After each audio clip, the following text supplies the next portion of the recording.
le camere di commercio, che sono la cerniera tra il mondo dell'impresa e il mondo delle istituzioni, e stanno in questo momento avendo anche loro un compito molto difficile. Non voglio offendere nessuno, ma direi che anche noi stiamo lavorando H24.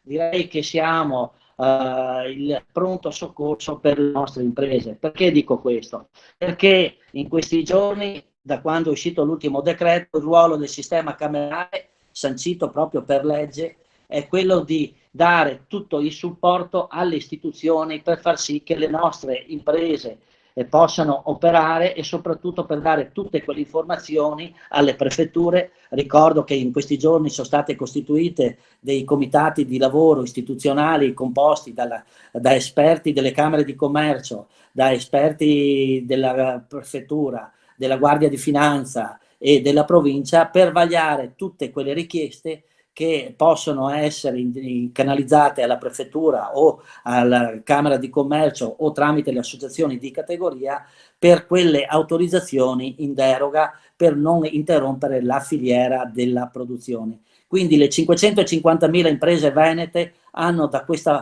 una certezza, che il sistema camerale, il sistema pubblico è in sintonia, è in relazione e sta dando quelle risposte che ci aspetta un'imprenditoria come quella nostra, che ci vede ai vertici nazionali e ai vertici europei come tra le prime economie. E quindi credo questo debba essere anche un ringraziamento ai nostri operatori, ai nostri quadri che operano da domenica, da sabato scorso, in costante e continuo rapporto con prefetture, Regione Veneto e ovviamente il mondo delle associazioni di categoria. Un ringraziamento va in particolare anche all'assessore Marcato, perché con i suoi uffici ci mette sempre a disposizione, c'è sempre una relazione continua proprio per andare incontro a quelle che sono le esigenze non solo dell'emergenza, ma anche quelle che si prospettano ovviamente per il futuro. E quindi direi che il ruolo della Regione, dell'assessorato all'economia e allo sviluppo, dell'assessore Mercato e di tutto il suo staff, assieme alle Camere di Commercio, che possono in questo momento mettere in campo risorse e progettualità, direi è fondamentale. Quindi, affrontata l'emergenza sanitaria, adesso noi dovremo pensare ad altre situazioni, ossia come affrontare l'emergenza economica, prevedendo interventi, direi subito, di primaria qualità, nel senso che noi dovremo intervenire per far sì che le nostre imprese possano avere una continuità operativa, nel senso che c'è bisogno di credito, c'è bisogno di meno burocrazia, c'è bisogno soprattutto di chiarezza. E nonostante tutto questo, i nostri imprenditori, lo si è visto proprio nei giorni scorsi, potremmo citare 50.000 esempi, hanno la capacità anche in momenti di emergenza e la creatività di riconvertire le loro produzioni. Potrei citare delle grafiche Franceschi, che si è subito messo in moto con le mascherine, che è una grande azienda mondiale, ma potrei citare anche la piccola azienda a pochi chilometri da casa mia, qui vicino a Cinto Cao Maggiore, che è vicino a Portogruaro, che faceva materassi e adesso fa mascherine. C'è chi fa produzione di semilavorati per i respiratori. Quindi direi che è proprio questo modello di impresa che ha fatto sì che il Veneto sia una delle prime regioni in Italia e in Europa. Però questo non basta la creatività, non basta la forza dei nostri imprenditori, ma ci deve essere ovviamente uno Stato che ti sostenga, ci deve essere una comunità europea e ci devono essere delle leggi e dei provvedimenti straordinari per renderci la vita più possibile. Adesso io vado nelle proposte che noi abbiamo messo in campo e faccio il punto della situazione, però sul discorso dell'Europa tornerò dopo, perché è giusto ritornare anche su questa partita, visto che siamo uno dei paesi fondatori, che abbiamo un ruolo e che soprattutto siamo la seconda economia manifatturiera dell'Europa. E di conseguenza su questo versante bisogna aprire una lente di ingrandimento molto importante e molto attenta. Andando nel particolare e nell'aggiornamento delle azioni che il sistema camerale ha, allora vi aggiorno per quanto riguarda i provvedimenti che sono in essere da parte del Ministero dello Sviluppo Economico. Nei giorni scorsi ci è arrivata la lettera, quindi da parte del Ministero, che per quanto riguarda i costi intermedi che li avevamo bloccati nell'ultimo decreto mille proroghe sono stati rimossi, ossia possiamo adesso mettere in campo 6 milioni di euro per tutto il 2020. Le nostre camere di commercio erano state obbligate a limitare la loro attività nelle attività promozionali, e questo ovviamente gravava per 6 milioni. L'altro decreto che aspettavamo da molto tempo è stato pubblicato proprio ieri, è quello che riguarda i progetti speciali del 20%, che sono stati pubblicati e che adesso questi progetti, su nostra richiesta, avranno una loro elasticità. Questa elasticità di spesa potremmo mettere in campo una volta concordato con la Regione Veneto, quindi con l'assessore Marcato, su quali iniziative si possono ovviamente spendere questi voucher, che sono il 50% di una cifra che per quest'anno è di 7 milioni e mezzo di euro per le camere venete, e fino al 2020 nel totale fino al 2022 nel totale sono 22 milioni e mezzo. Sono 5 i progetti che sono in sostanza l'internazionalizzazione e il turismo, sono poi la digitalizzazione, quindi l'orientamento alle professioni del lavoro, quindi l'alternanza scuola-lavoro, poi le criticità dell'impresa, quindi l'OCRE, gli organismi che vanno a regolare, che andavano a regolare la crisi d'impresa, che però è stato accantonato, però queste risorse potremmo spenderle in altro modo. E l'altro, ne ho detti 4, ne manca ancora uno. Qualche presidente mi aiuta che mi è sfuggito? Ocri. No, l'Ocri l'ho appena detto, Roberto. Ocri, turismo, internazionalizzazione, Digitale. Digitale l'ho già detto. L'alternanza scuola-lavoro. Allora li ho detti tutti, ho perso il conto, li ho detti No, tutti. Scusatemi, ma ho perso il conto. Ecco. L'altra, ecco, questo sul secondo. Il terzo punto a brevissimo periodo è l'esigenza proprio quella della liquidità delle imprese, specie nelle piccole imprese e nelle micro imprese. Noi come sistema camerale intendiamo muoverci su 2 fronti. Uno è sul fronte nazionale. Si sta pensando a un'azione a livello nazionale in modo tale che tutto il sistema delle camere possa intervenire su un provvedimento nazionale. Abbiamo già aperto una linea di confronto con l'ABI per quanto riguarda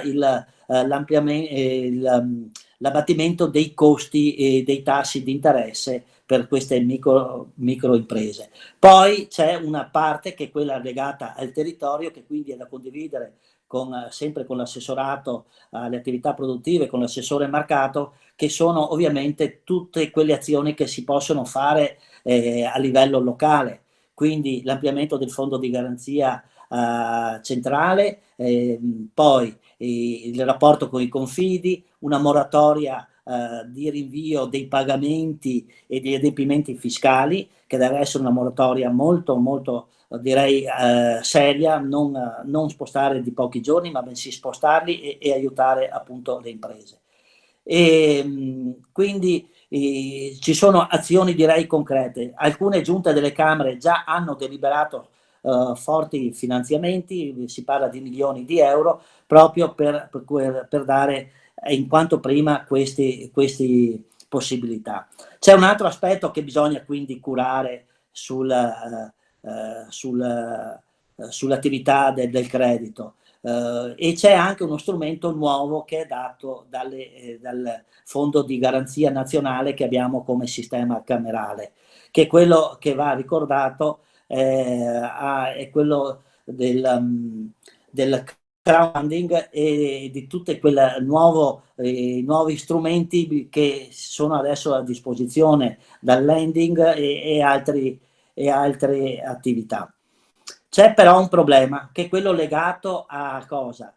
alle regole che il sistema bancario è soggetto. Noi abbiamo delle regole molto ferree, che sono quelle dettate da Basilea, e purtroppo queste regole già in regime normale danno difficoltà alle nostre imprese ad avere accesso al credito, sia per le piccole, per le medie e anche a volte per le grandi imprese. Queste regole devono cambiarle, perché se rimangono come sono, anche se ci sono le disponibilità finanziarie, le banche non possono erogare finanziamenti, e di conseguenza l'azione che noi facciamo di sostegno tramite i consorzi fidi o tramite Veneto Sviluppo o tramite altre attività assolutamente sono rese nulle, e quindi se non vengono cambiate non si può fare. Poi c'è anche un altro aspetto, che è quello che riguarda l'Italia. Anche qui queste regole la burocrazia incombe, e dopo io cito un esempio, ma però dopo magari il segretario generale ne può citare anche nell'ordinaria amministrazione, ad esempio anche delle Camere. Ci sono dei vincoli legati a cosa? Per avere accesso al credito, i vincoli che possono essere, uno è quello del DURC: se un'impresa non paga i contributi viene subito segnalato e di conseguenza non può attingere a nessun finanziamento. I decreti antimafia lo stesso, anche lì bisogna intervenire, ci vuole un occhio sicuramente di riguardo. L'attenzione l'ho anche portata nell'ultimo ufficio di presidenza di Union Camere, che bisogna creare un gruppo di lavoro per tenere monitorato in questi momenti difficili gli cambiamenti di proprietà, di spostamenti che ci sono all'interno della compagine societaria, in modo tale da segnalarli alle autorità, perché quando ci sono momenti di crisi sappiamo che c'è sempre qualcuno pronto a mettere soldini e a rilevare attività, e questo ovviamente in un territorio come il nostro è molto appetibile. Ecco. E poi c'è ovviamente l'Europa. All'Europa, con tutte le sue regole, vediamo che continua ad insistere. In questi giorni abbiamo visto il governo impegnato a chiedere l'intervento, però questi signori si stanno prendendo 15 giorni di riflessione, e intanto in questi 15 giorni si acutizza la crisi economica, e quindi non vorrei che questa attenzione molto forte da parte della comunità europea ai numeri portasse poi a far chiudere le imprese ancora di più, e soprattutto in un paese come il nostro, che siamo tra i soci fondatori, come ho detto in apertura, che non possiamo permetterci che l'Italia, e neanche l'Europa non può permettersi che l'Italia vada in default.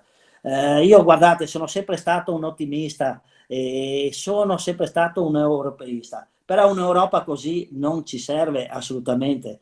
L'ha detto anche il presidente Zaia, ma l'ha detto anche il presidente della Repubblica in un appello ieri sera.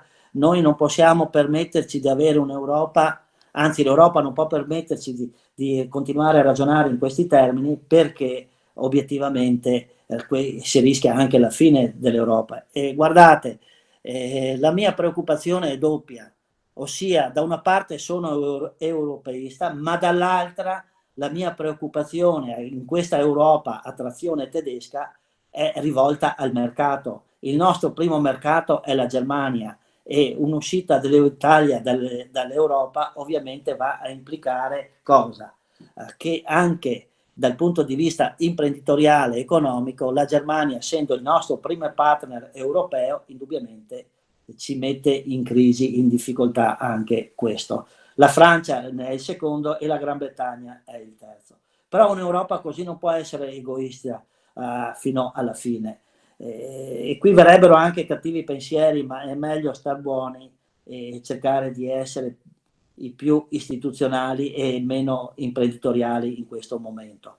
L'altro aspetto è che noi stiamo ancora combattendo, è quel famoso decreto che noi aspettiamo sul taglia spese, il 10% aggravato ancora con l'ultimo decreto mille proroghe, che ci impone un altro taglio un'altra aggiunta del 10%, che quindi portiamo altri 5 milioni tolte alle imprese venete per ripartire e per mettere in campo soldini che sono soldi delle imprese, non sono soldi delle tasse che arrivano dai cittadini, ma sono soldi che le imprese danno alle camere di commercio per la promozione, per lo sviluppo e per la crescita, per l'internazionalizzazione e per la promozione turistica. alcuni numeri giusto per aver presente la situazione, per ricordarsela più che altro, ma in maniera molto, molto breve. Il primo dato è questo: già all'indomani dello scoppio della crisi del Covid-19, poi ovviamente tutto questo materiale lo daremo ai giornalisti tramite Andrea Altinier, in un'indagine fatta al volo, diciamo così, dal sistema delle Camere di Commercio nella settimana del 25 febbraio al 2 marzo, avevamo già registrato che circa il 27% delle imprese indicava di avere già dovuto sospendere una parte di produzione, ed era un dato molto, molto allarmante. E un'impresa su 5 denunciava già delle criticità sul blocco delle attività inerenti alle importazioni dalla Cina, particolarmente nel settore dell'abbigliamento, nell'industria dei macchinari e degli apparecchi elettrici. Quindi i campanelli d'allarme, come sappiamo, sono scoppiati subito. Il dato è che una impresa su 5 del settore manifatturiero, che è un dato purtroppo in crescita, lamenta criticità negli approvvigionamenti dalla Cina, perché come sappiamo tutti, e questo qui probabilmente è un tema sul quale riflettere come sistema veneto, lo metto più nelle mani di Roberto Marcato come nostro, chiamiamolo, ministro dell'economia della nostra regione. C'è un tema sicuramente anche di filiere, dove in questo momento ci siamo accorti che il mondo è molto grande, ma quando ci sono emergenze di questo tipo diventa molto molto più complicato avere relazioni internazionali e produzioni. Lo stiamo vedendo un po' trasversalmente a tutti i settori. Il Veneto ha delle importazioni dalla Cina di circa 4 miliardi di euro, e quindi questo tra l'altro è quasi tutto quanto materiale che serve per la nostra produzione, non è sempre materiale finito, anzi serve alle nostre imprese poi per continuare a produrre. E un altro dato che a noi allarma è questo. Noi abbiamo fatto delle prime analisi di scenario su quelli che potrebbero essere gli effetti sul PIL italiano nel rapporto tra il secondo trimestre e il primo trimestre, e le previsioni, quelle annue non ci sono ancora, ma vedono una caduta del PIL in questo brevissimo periodo del 5%. Per darvi un dato molto interessante ai noi, è che Unioncamere Nazionale aveva fatto una stima che adesso stiamo rivedendo su che cosa sarebbe accaduto con l'emergenza in atto soltanto fino al 30 marzo, quindi fino a questo weekend, e si parlava di una contrazione delle 12 imprese più colpite dai contagi, quelle iniziali, diciamo, zona rossa e limitrofe, e per noi voleva dire le aree di Padova, di Treviso e di Venezia, dove ci sarebbe stata una possibile contrazione dell'export di 20 miliardi, che è moltissimo, perché poi vedremo che di questi 20 miliardi circa 4 ricadono sul nostro Veneto. Anche perché le imprese del Veneto vengono da un anno dove c'era stata una sostanziale ripresa dell'internazionalizzazione, era iniziata di nuovo a salire con un aumento leggero ma importante dell'1,3%, e quindi questa parametrizzazione sui volumi di export rilevati nel primo trimestre fa sì che abbiamo alcune province che andranno in particolare sofferenza sull'export, soprattutto Vicenza e Treviso, dove le stime del danno diretto dello stop in 15 giorni ci parlano di 532 milioni di euro per Vicenza e di 408 milioni di euro per Treviso. A seguire poi abbiamo Verona con 262 milioni, Padova 244, e abbiamo poi Venezia con 109, chiudono Belluno e Rovigo con 34 milioni e 21 milioni ciascuna. Capite però che in ogni caso sono dati preoccupanti, perché questo qui è un tema di brevissimo periodo, ma se l'emergenza continua, e in ogni caso questa avrà effetti anche di altro tipo, perché abbiamo anche gli altri paesi che adesso iniziano ad entrare in crisi, alcuni sono già entrati.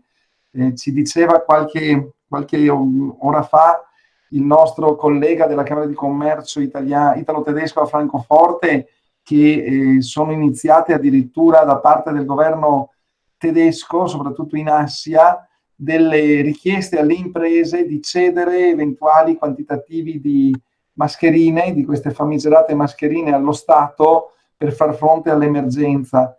Però tornando ai nostri dati, Germania, Francia, Spagna e Regno Unito cubano come export del Veneto 22 miliardi di export. E quindi questo vuol dire che se anche questi mercati vanno in crisi, l'effetto del lockdown per le nostre imprese sarà molto elevato. Su tutto questo, una sottolineatura che noi stiamo vedendo in queste settimane. Intanto farei un ringraziamento sia alle prefetture, ma anche, come diceva il Presidente in apertura, al personale camerale delle associazioni di categoria che in questa settimana ha lavorato a stretto contatto, virtuale ovviamente, per risolvere i problemi che sono stati determinati dal DPCM sull'apertura e sulla chiusura delle imprese, perché non aveva tenuto in minimo conto tutto un tema di filiere, perché i codici Ateco non possono mai catturare le filiere.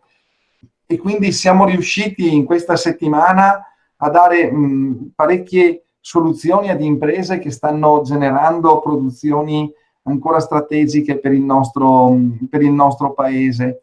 E questa qui è una sottolineatura di un sistema di imprenditori, di imprese che nonostante tutto, nonostante una situazione critica che porti allo stremo, continua ad investire sul territorio. Credo sia proprio il vero esempio di responsabilità sociale. In chiusura, come diceva prima il Presidente Mario Pozza, dovremmo fare alcune riflessioni come sistema Italia, diciamo così, perché una cosa che ci stiamo rendendo conto proprio da questa esperienza di questa settimana dei DPCM è che non possiamo pensare che la burocrazia diventi sempre un ostacolo anche in un momento di crisi. Questa è un'altra emergenza da un punto di vista imprenditoriale, perché quello che abbiamo visto in questa settimana, e credo l'abbiano visto, vedo collegato Mauro Trapani, gli amici della regione assieme a me, è che se non abbiamo una reale semplificazione delle regole, e lo dico da dirigente pubblico, quindi non lo dico da politico, lo dico da dirigente pubblico, se non abbiamo una reale semplificazione delle regole, il rischio è che qualsiasi sforzo andiamo a mettere in campo diventi complicato. Era l'esempio del DURC di prima del Presidente, no? Allora si sta riflettendo sul tema della liquidità e quindi si stanno pensando anche delle operazioni da parte di diversi enti di fondo perduto sulla liquidità. Ma questo potrebbe generare un cortocircuito, perché il DURC, che è quello, lo dico soprattutto per i giornalisti, che riguarda la regolarità contributiva, noi dovremmo aspettarci che tantissime imprese nei prossimi mesi fisiologicamente andranno in ritardo con la regolarità contributiva. È una cosa normale, già avviene normalmente in alcune attività una discrasia temporale. In questo caso qui diventerà, non dico la regola, ma poco ci manca.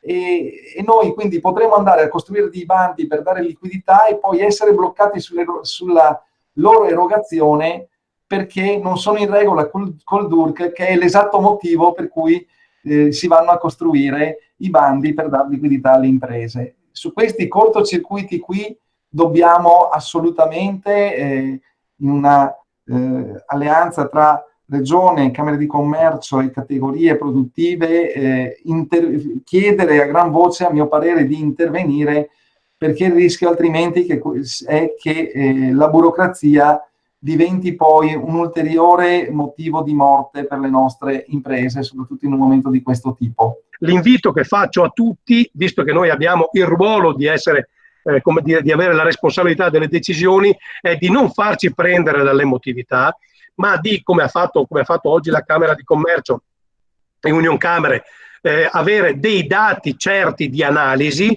su cui poi fare delle considerazioni e su questi dati certi poi prendere dei provvedimenti che abbiano un senso, perché altrimenti, se lasciamo che sia l'emotività a fare da padrone, rischiamo di bruciare nell'immediato risorse importanti che poi inevitabilmente potrebbero essere utili nel momento in cui ci sarà come dire, il ritorno alla normalità, perché, lo voglio ricordare, ci devono essere degli interventi emergenziali nell'immediato, ma noi dobbiamo avere risorse e strumenti anche quando, spero a breve, le nostre aziende torneranno alla normalità, e lì servirà inevitabilmente iniettare liquidità. Tanto è vero che noi come Regione stiamo pensando ovviamente di passare da una situazione di investimenti anche attraverso i bandi a una situazione invece di liquidità e di